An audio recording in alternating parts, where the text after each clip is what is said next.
Bismillahirrahmanirrahim. Assalamualaikum warahmatullahi wabarakatuh.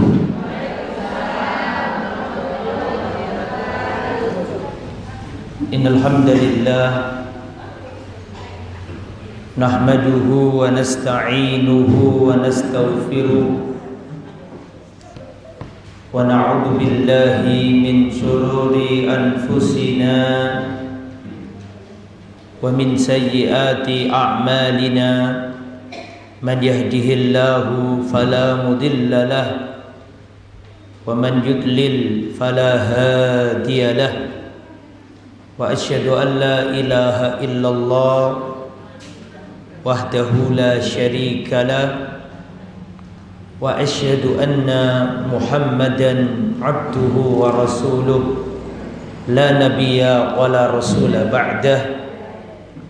Allahumma salli ala nabiyyina Muhammad wa ala alihi wa sahbihi ajma'in, amma ba'du.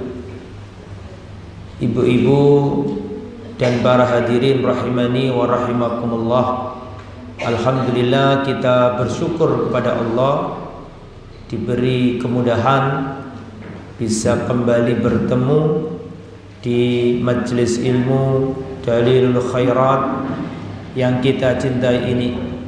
Semoga perjalanan kita ke tempat ini menggugurkan dosa-dosa kita semua. Rasulullah bersabda, "Wa man salaka tariqan yaltamisu fihi ilman sahalallahu lahu bihi tariqan ilal jannah." Siapa yang berjalan atau menempuh perjalanan untuk mencari ilmu, maka Allah mudahkan jalannya menuju surga. Semoga yang hadir dimudahkan Allah masuk surga. Para ibu-ibu, materi kita menjaga keselamatan hati. Ini tema yang sangat penting banget. Menjaga keselamatan hati. Sejauh mana pentingnya menjaga hati? Jawabannya ada di surat Asy-Syu'ara ayat 88 sampai 89. Surat Asy-Syu'ara ayat 88 sampai 89. Perhatikan, tidak usah dibuka mushafnya, tidak usah. Allah Subhanahu wa ta'ala berfirman, "Yauma la yanfa'u malun wala banun." Pada hari, yaitu hari kiamat, ketika tidak bermanfaat harta dan anak laki-laki, illa, kecuali man atallaha biqalbin salim, kecuali orang yang datang kepada Allah dengan membawa hati yang selamat. Pada hari kiamat tidak bermanfaat harta, tidak bisa. Hartamu nggak bisa menolong dirimu. Wala banun, dan anakmu tidak bisa. Satu, illa man atallah biqalbin salim, kecuali orang yang datang kepada Allah dengan membawa hati yang selamat. Jadi nanti ibu-ibu menghadap Allah, bekal nomor 1 hati yang selamat. Harta tidak bisa. Anak keturunanmu terpisah, anak terpisah dengan bapak, suami terpisah dengan istri, terpisah. Satu bekal, tok. hati yang selamat.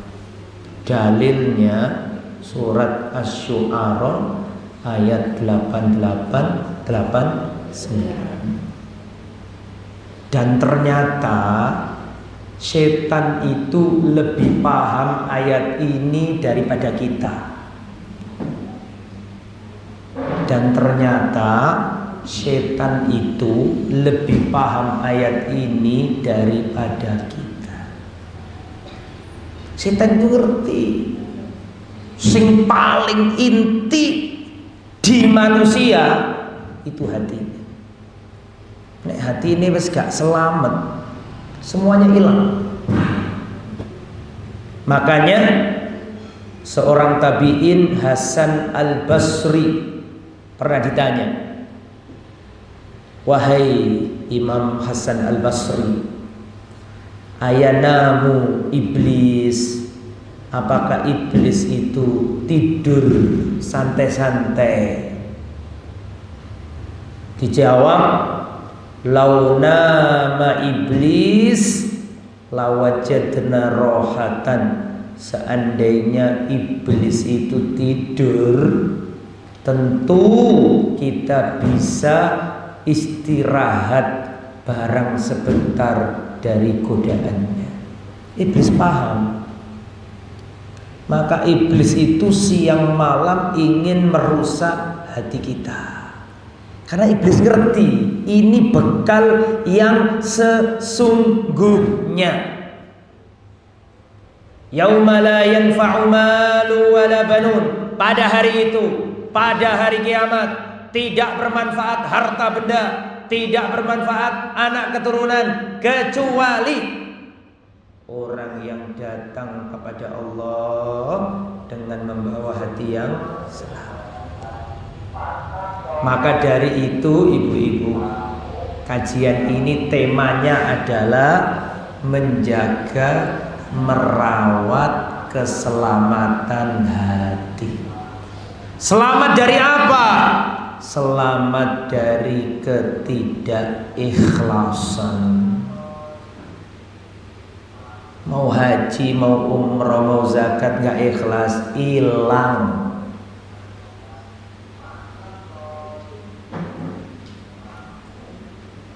Makanya itu yang ditarget oleh iblis. Apa mau haji? Haji yo.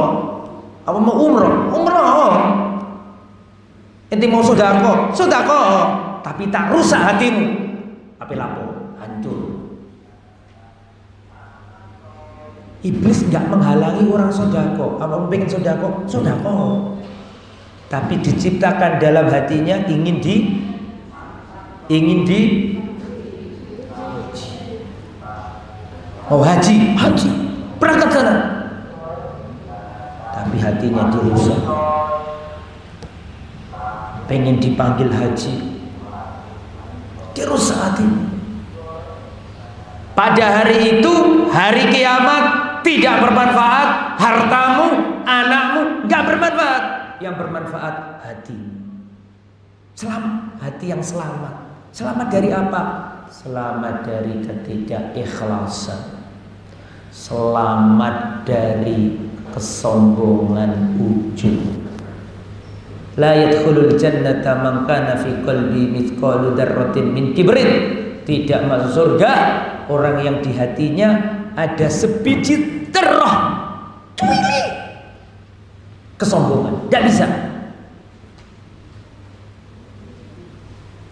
Ada hasad, ada iri, ada ujub, ada syirik. Syirik tempatnya di mana?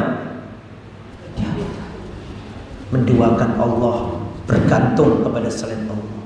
Makanya kita harus menjaga, merawat keselamatan hati, karena ini bekal menghadap Allah. Ibu-ibu yang sudah ngaji, sudah gak level sampean ngerasani orang, gak level, remeh. Ngaji kok diajak rasan-rasan masih doyan. Ngaji itu mikiri bagaimana anak TPA jalan, bagaimana anak yatim ini bisa makan. Udah gak level, ibu-ibu diajak rame-rame geruda-geruduk, benci sana, benci sini. Ibu-ibu ini kebanyakan sudah tua. Jujur saja, jangan cari ridho manusia, hilangkan ridho manusia itu. Cari ridho Allah. Cari ridho Allah, Bu. Mau ngapain ibu-ibu ini? Calon mati semua. Saya juga. Tapi semoga kita panjang umur. Iya, Bu, sekak zamane gelek ridane menungso. Ojo wedi gak disenengi wong. Jangan takut tidak disenengi orang. Itu penyakit. Takut gak disenengi orang itu penyakit. Gak apa-apa gak disenengi orang, asal diridhoi. Wis sing ngaji kudu duwe keyakinan kayak gitu itu. Ojo wedi dibenci manusia. Mulai sekarang carilah ridho Allah, hidup untuk Allah. Sampean mati, tonggomu urip, sampean mati semuanya berjalan normal. Gak ada yang kehilangan dirimu. Percayalah, anakmu masih bahagia sama mantumu. Pikirkan dirimu, carilah ridho Allah. Ojo jelek ridho nih selain Allah, carilah ridho. Kalau kita mati, manusia itu melupakan kita ini. Kita hati kita ini kita kawal. Keselamatan hati kita ini benar-benar kita jaga.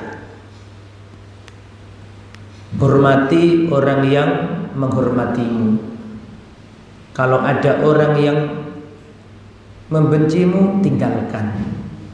Tidak usah dibenci.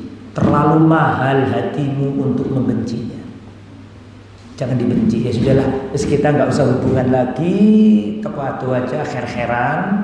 Terus nggak usah deket-deket. Tekuatu kher-kheran, wes ya. Jaga hati. Mulai sekarang cari ridhonya Allah Subhanahu wa ta'ala. Lah, mengapa kok kita harus merawat keselamatan hati? Jawaban yang pertama, ada 1, 2, 3, 4, 5. Saya terangkan ini. Kayaknya 2 pertemuan masalah hati ini, nggak bisa 1 pertemuan. Mengapa kok kita harus merawat keselamatan hati? Nomor 1, tulis. Karena hati adalah objek pandangan Allah. Karena hati adalah objek utama pandangan Allah. Sampun ditulis?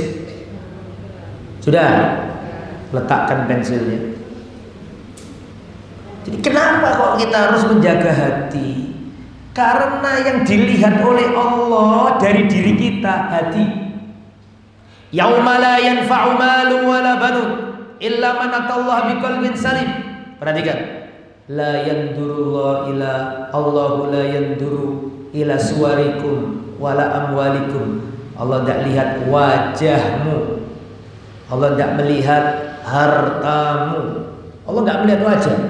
Inti Arab, inti Bugis, inti Madura, inti Jawa, tidak dilihat Allah. Tidak dilihat Allah. Allah tidak melihat wajahmu, Allah tidak melihat hartamu. Walakinnallaha yanduru ila qulubikum. Tapi yang Allah lihat adalah hatimu. Nek Arab terus nilainya bagus, enggak. Nek Eropa terus nilainya bagus, enggak. Abu Lahab itu keluarganya Nabi ganteng, mau gene. Abu Lahab itu wajahnya merah. Allah kabarkan dia masuk neraka. Bilal hitam glingseng rambutnya keriting. Nabi mengatakan, Bilal, amalmu itu apa? Kok aku dengarkan sendalmu di surga? Karena Allah gak melihat wajah, gak dilihat. Allah gak melihat harta. Kalau harta jadi ukuran, Qarun orang yang paling bahagia. Betul apa enggak? Gak dilihat apa? Yang dilihat hati. Maka ya, sebagaimana ibu-ibu ini berhias, menampilkan keindahan wajah, jangan lupa berhias untuk hati kita. Cari ridho Allah. Selama Allah senang, aku gak peduli omongannya menungso. Carilah ridho Allah. Wis tuwa, jangan cari ridho manusia. Udah gak zamannya. Kalau ibu-ibu dulu umur 18 tahun pengen dilihat temannya keren, itu dulu. Saya kira umur 50, pengen mati, siap-siap untuk akhirat kita. Jangan gengsi, jangan hidup karena orang, jangan, hiduplah untuk Allah. Karena kalau kita mati, orang-orang itu melupakan kita. Sayangilah dirimu. Sayangilah dirimu. Kamu mati, suamimu nikah. Percaya sama saya, suamimu nikah. Kamu mati, anakmu sibuk karo mantu. Sayangi dirimu. Kamu akan ditanya sendirian. Harus kita ingatkan. Kecuali suami yang soleh dan anak yang soleh. Ya meskipun suami soleh, ya dikamen. Betul tak? Ya sampean mati ya nikah meneh mbok mosok kok nikah. Maksud saya itu, mari kita berbekal. Sak soleh-solehnya anak ibu nggak akan betah nunggu 2 jam di kuburan, nggak akan betah, percaya sama saya, nggak akan betah. Sedih tapi nggak lama. Maka persiapkan. Apalagi orang lain, ini keluarga kita. Maka sayangi dirimu, jaga hatimu. Ayo kita dekat sama Allah. Kalau diajak orang, benci orang lain, jangan mau. Gak level, kita udah ngaji. Kalau diajak ngegosip, ngerasani orang, jangan mau. Gak level, kita udah naik tingkat. Kita gak levelnya itu. Kita cari ridho Allah Subhanahu wa ta'ala. Karena yang dilihat Allah itu. Allah gak melihat wajahmu, Allah gak melihat hartamu. Yang Allah lihat hati.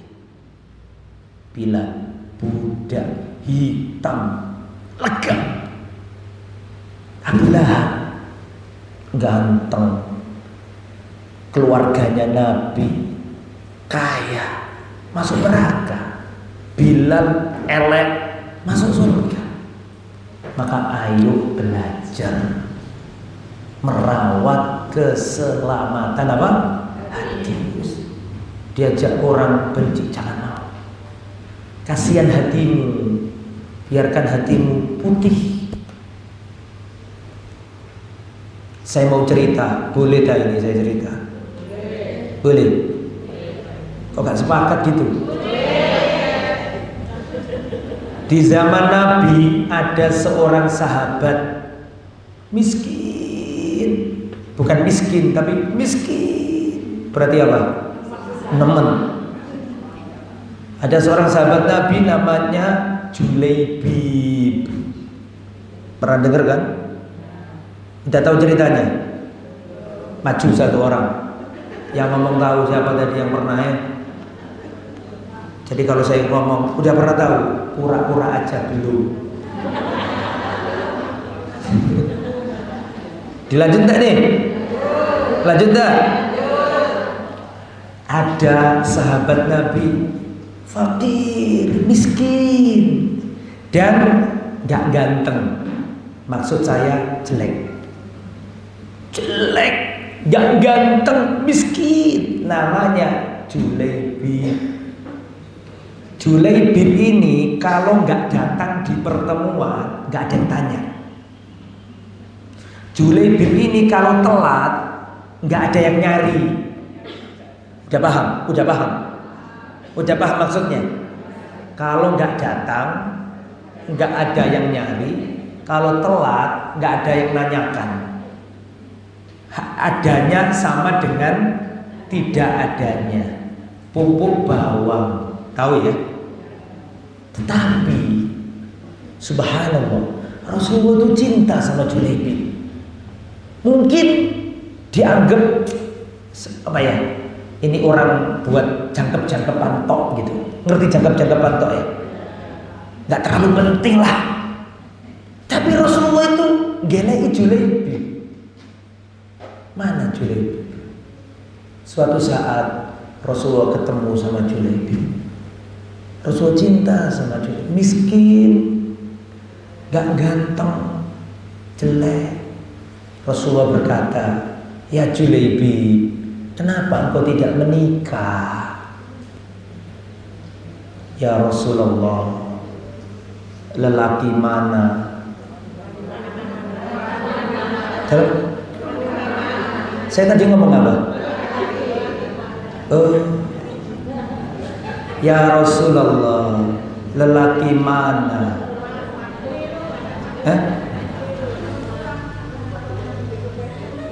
Ojo lali, aku iku ustadmu. Durung mari ngomong iki. Dilanjut ndak? Ustadz dorong ngomong disalahno. Ya Rasulullah, lelaki mana yang mau menikahkan anaknya denganku?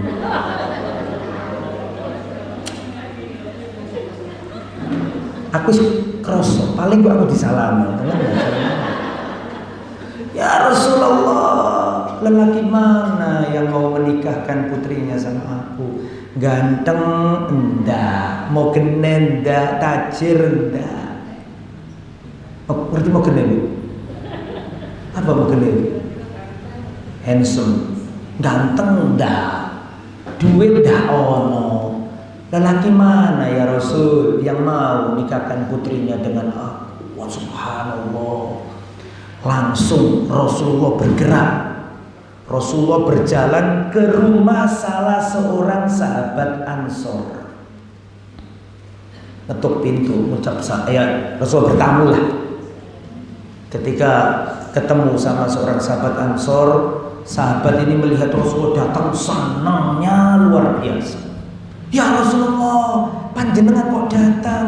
Kalau panjenengan butuh sesuatu, cukup perintahkan orang manggil saya yang datang ya Rasul. Saking senengnya ditamui Rasulullah. Terus, wonten nopo ya Rasul? Si Rasulullah berkata, wahai saudaraku, aku ingin melamar putrimu. Tambah seneng. Ditamui Nabi tok itu loh sudah seneng. Nabi itu tidak mungkin bertamu ke tempat yang jelek. Jadi kalau ada sahabat ditamui Nabi seneng, berarti rumahku baik. Kok ditamui Nabi? Nabi itu nggak mungkin berjalan ke tempat yang jelek. Paham? Aku ingin melamar putrimu. Senangnya, ahlan ya Rasulullah. Keinginanmu tidak tertolak ya Rasul. Keinginanmu tidak tertolak. Siapa nggak mau dinikahi Nabi? Kalau dinikahi Nabi artinya mendapat sholawat sampai akhir zaman. Allahumma sholli ala Muhammad wa ala ali Muhammad. Ya Allah, berikan sholawat dan salam kepada Nabi Muhammad dan keluarganya Nabi Muhammad. Kalau jadi istrinya Nabi dapat sholawat sampai kiamat. Sopo sih nggak seneng? Seneng, nggih ya Rasulullah. Sami'na wa ta'na.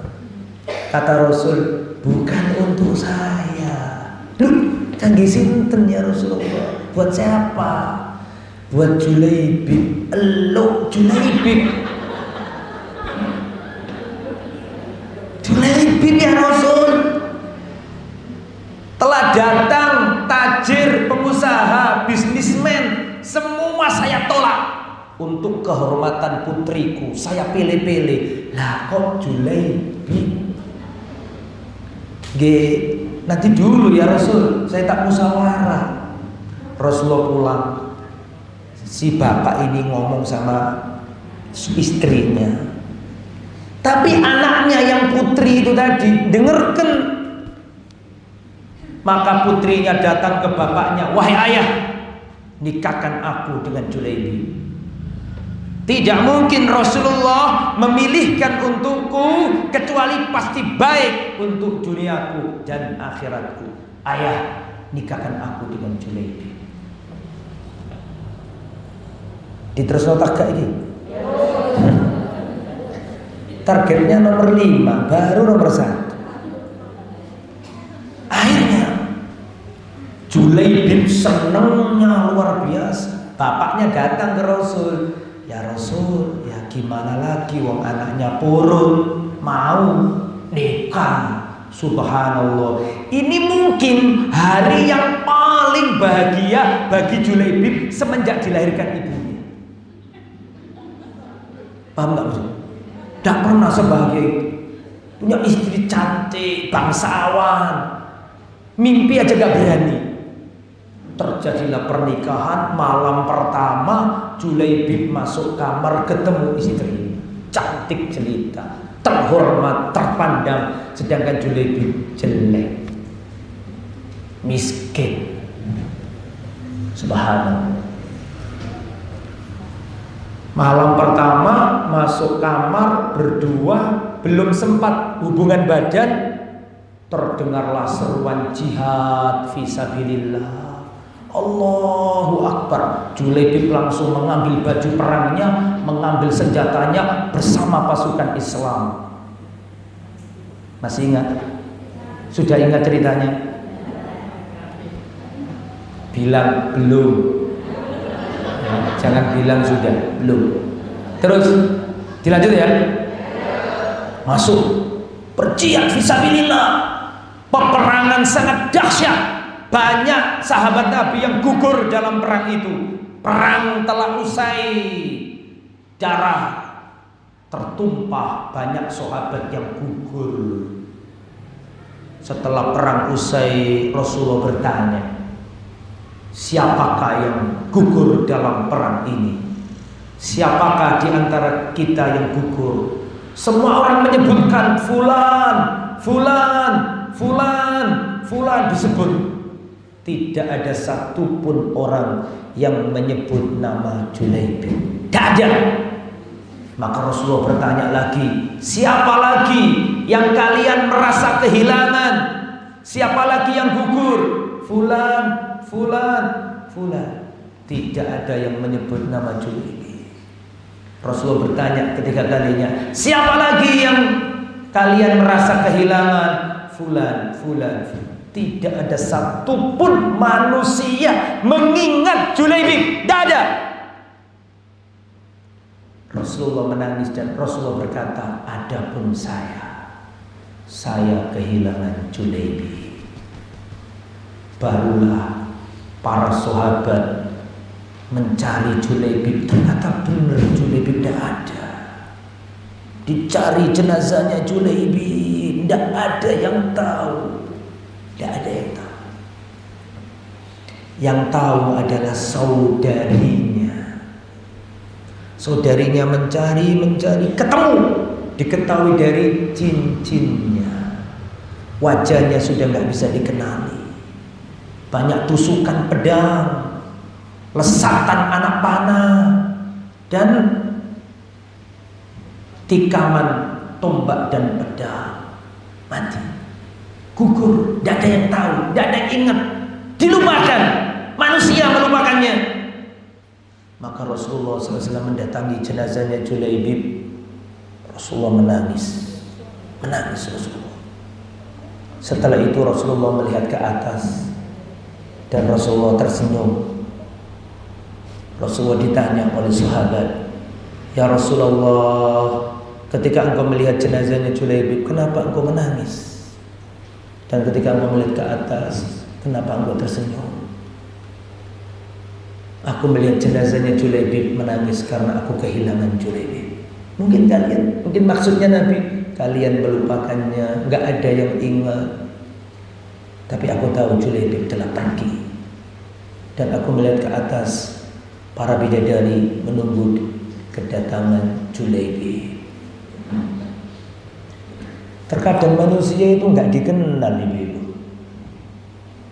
Mungkin tidak dianggap oleh manusia, tapi di mata Allah dia itu mulia karena bersih apa?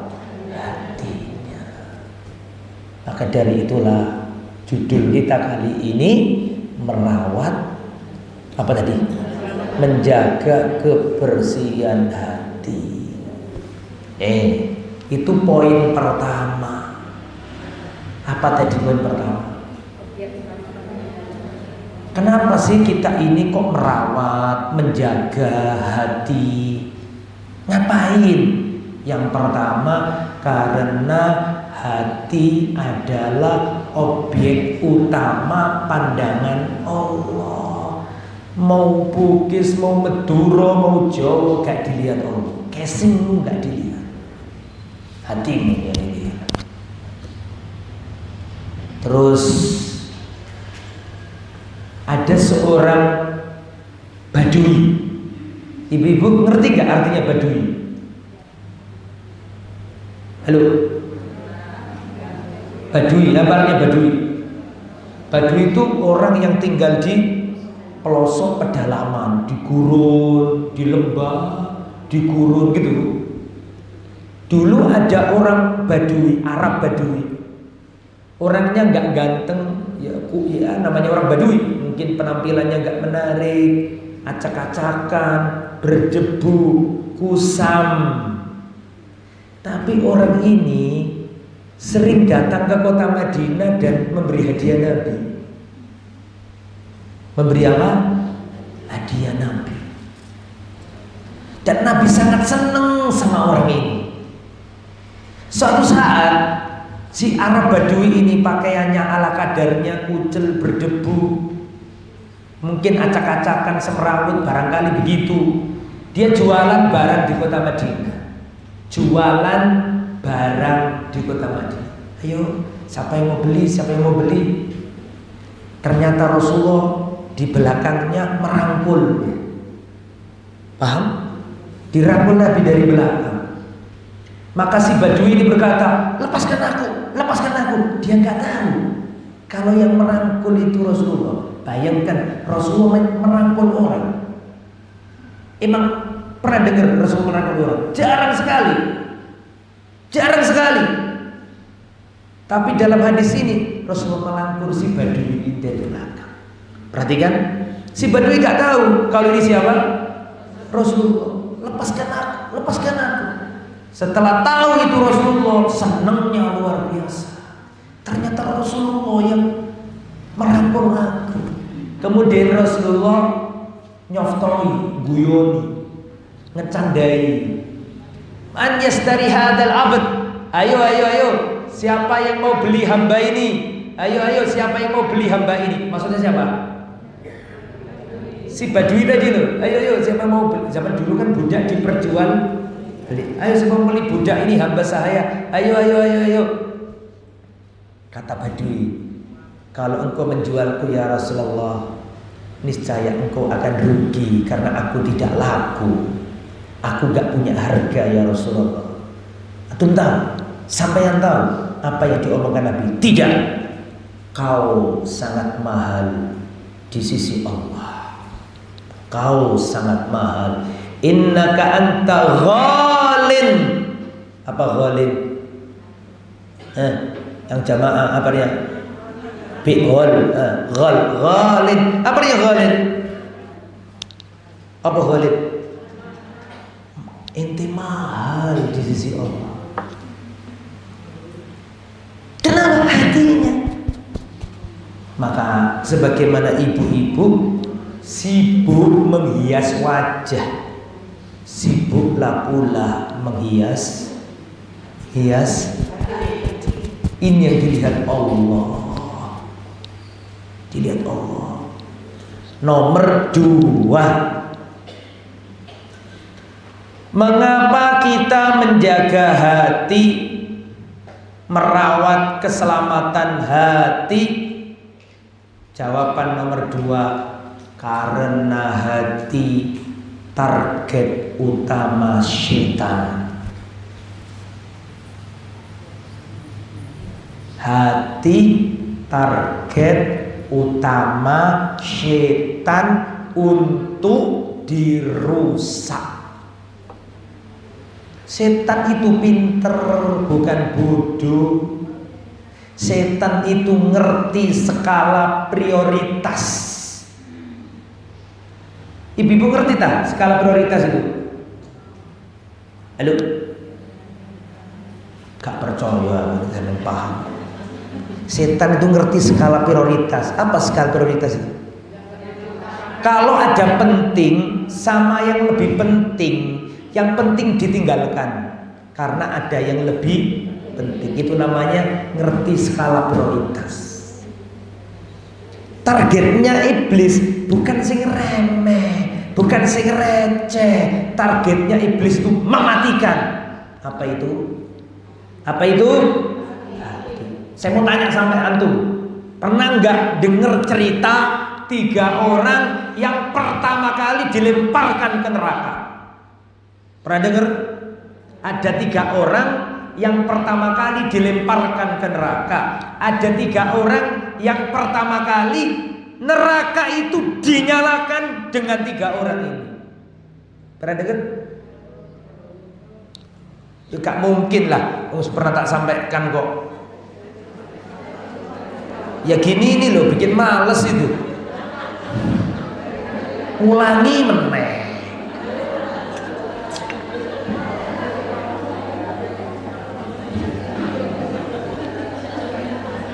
Ada 3 orang. Kembali. Ada 3 orang yang pertama kali dilemparkan ke neraka. Ada 3 orang yang neraka itu bluk, muruk dengan 3 orang. Karena saya mau tanya jenengan, bahan bakarnya neraka itu apa?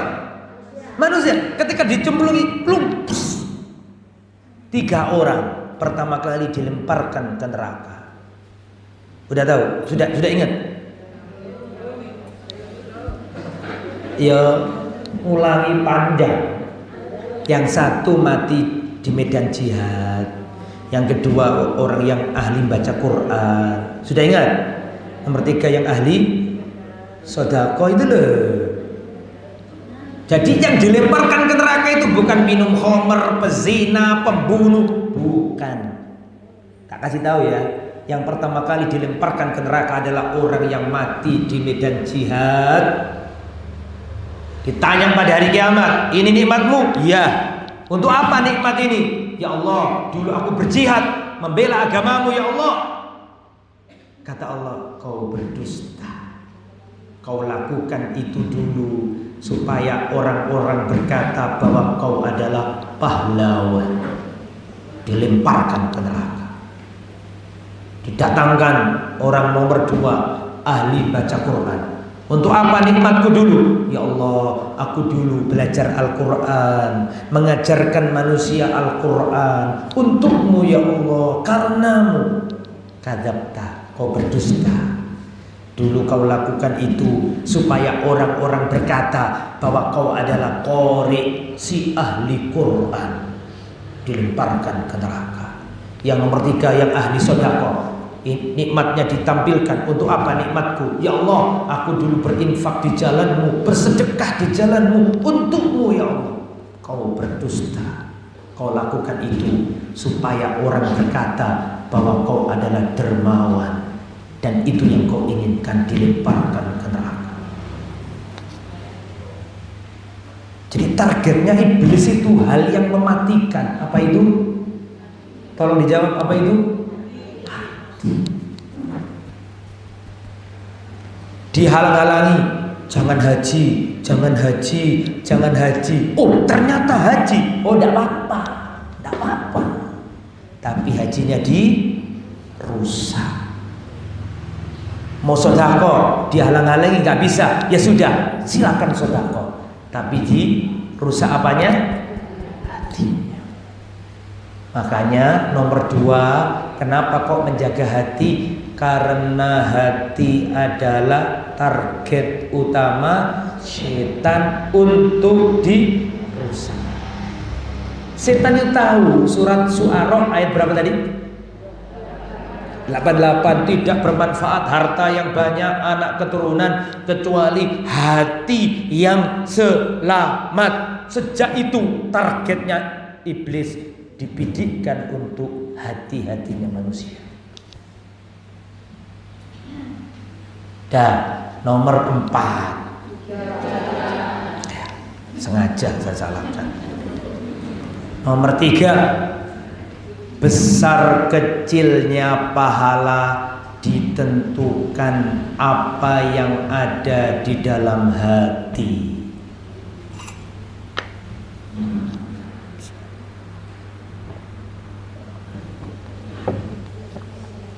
Besar dan kecilnya pahala ditentukan apa yang ada di dalam hati, bukan amal itu sendiri. Bukan apa? Amal itu sendiri. Saya mau tanya, tolong dijawab. Amalannya orang 3 tadi itu besar apa kecil? Mati di medan jihad, ahli Quran, ahli sodako, amalannya gede. Tetapi sirna, karena tidak ada ikhlas dalam hati. Jadi besar kecilnya pahala itu bukan ditentukan amal. Besar dan kecilnya pahala itu ditentukan apa yang ada di dalam hati. Saya kasih contoh, perhatikan. Kata Rasulullah Sallallahu Alaihi Wasallam, perhatikan. La tasubbu ashabi, jangan kalian mencela para sahabatku. Seandainya kalian berinfak sebesar gunung Uhud berupa emas, tidak akan mampu mengalahkan 1 mud atau setengah mud sodakohnya sahabatku.